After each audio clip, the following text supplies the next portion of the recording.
तो माँ चिंता में पड़ गई। दासियों से बोली कि अरे जाओ जनक जी को समझाओ, जब ये इस धनुष को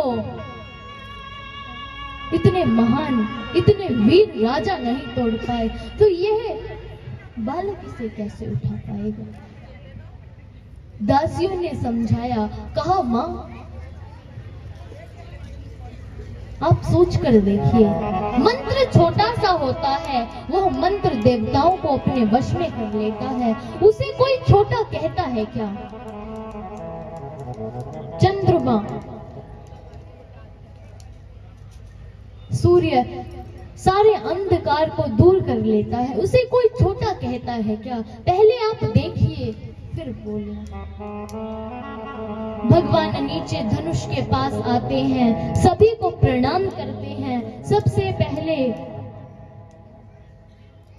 भगवान शंकर जी के धनुष को प्रणाम करते हैं, फिर शंकर जी को प्रणाम करते हैं, जनक जी को प्रणाम करते हैं, सुनैना जी को प्रणाम करते हैं, गुरुदेव को प्रणाम करते हैं, दशरथ जी को प्रणाम करते हैं, कौशल्या जी। उसी समय लखन जी को अपना कर्तव्य याद आ गया। जनक जी, लखन जी दिक्पालों को सावधान करने लगे, कहने लगे कि हे दिक्पालों, अभी प्रभु श्री राम धनुष को तोड़ने जा रहे हैं, तो तुम इस धरती को अपने जबड़ों में जबड़ कर रखना कि यह धरती तनिक भी ना हिले। जनक जी ने जैसे ही इतना सुना तो अब सोचने लगे कि अब यह धनुष अवश्य टूटेगा। आप सब लोग जनक जी की जो चिंता थी वो धीरे धीरे अब कम हो रही है। मोबाइल वाली दीदी आप भी बैठ जाइए। जनक जी सुनैना जी की चिंता धीरे धीरे कम हो रही है।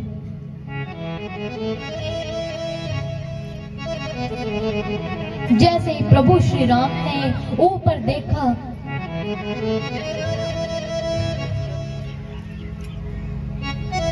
तब सोचा अब धनुष के तोड़ने का समय आ गया है, क्योंकि दिक्पालों ने इस धरती को अपने जबड़ों में जबड़ रखा है।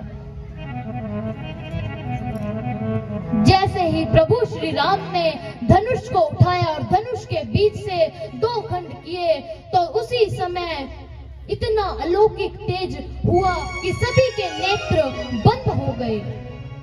शंकर जी का धनुष प्रभु श्री राम ने तोड़ दिया। जैसे ही शंकर जी का धनुष टूटा तो धनुष के साथ कई वस्तुएं टूटी।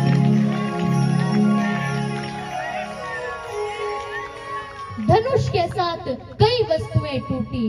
शंकर जी का धनुष टूटा, अहंकारी राजाओं का अहंकार टूटा, जनक जी और सुनैना जी की चिंता टूटी और जानकी जी की प्रभु मिलन की चीर प्रतीक्षा टूटी। कई वस्तुएं धनुष के साथ टूटी। अब कई ऋषि कहते हैं कि जानकी जी प्रभु को वरमाला नहीं पहना रही, हाथ में लेकर खड़ी है। प्रभु श्री राम मां जानकी से कह रहे हैं कि अरे वरमाला पहनाओ। ये सब राजा क्या सोचेंगे कि कैसा कायर वीर है, अपनी स्त्री के सामने शीश झुकाकर खड़ा है। जानकी जी ने कहा, भगवान पहले आप अपनी बात याद करें कि आपने मुझसे कितनी प्रतीक्षा कराई थी और आप मेरे सामने शीश झुकाकर खड़े हैं, इसमें आपकी ही शोभा है। आपकी शोभा इसलिए है क्योंकि आप ज्ञान है और मैं भक्ति हूँ। ज्ञान भक्ति के समक्ष शीश झुकाए, इसमें ही ज्ञान की शोभा है। जानकी जी लखन जी से संकेत कर रही है कि लखन तुम ही कुछ करो, मेरे चरणों की धरती को थोड़ा सा ऊपर उठा दो ताकि मैं प्रभु को माला पहना सकूं। तुम ही कुछ करो। लखन जी कह रहे हैं, मां मैं ऐसा कर तो सकता हूं, लेकिन धरती तो बराबर की ही ऊंची उठती है। जानकी जी और प्रभु श्री राम जानकी जी के सामने शीश झुकाकर खड़े हैं। बड़ी देर हो गई, वरमाला नहीं पहना रहे। जानकी जी लखन जी से कह रही है। लखन जी और जानकी जी के नेत्रों के संकेत को विश्वामित्र जी ने देख लिया। विश्वामित्र जी बोले, लखन जानकी क्या कह रही है? बता दिया। कहा, जानकी जी ये कह रही है कि मेरे चरणों की धरती को थोड़ा सा ऊपर उठा दो।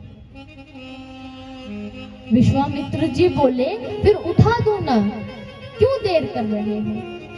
कहा, धरती तो बराबर की ही ऊंची उठती है। कहा, नहीं लखन, तुम उठा दो। इतने में तो लखन जी ने प्रभु के चरणों में साष्टांग प्रणाम किया।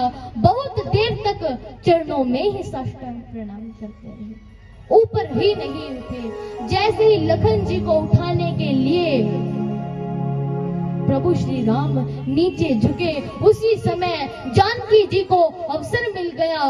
वरमाला डाल दी और जय जयकार होने लगी। बोलिए सियावर रामचंद्र भगवान की जय हो। बोलिए सीता माता की, बोल दशरथ महाराज की, जनक महाराज की, व्यास महाराज की, बोल साचे दरबार की।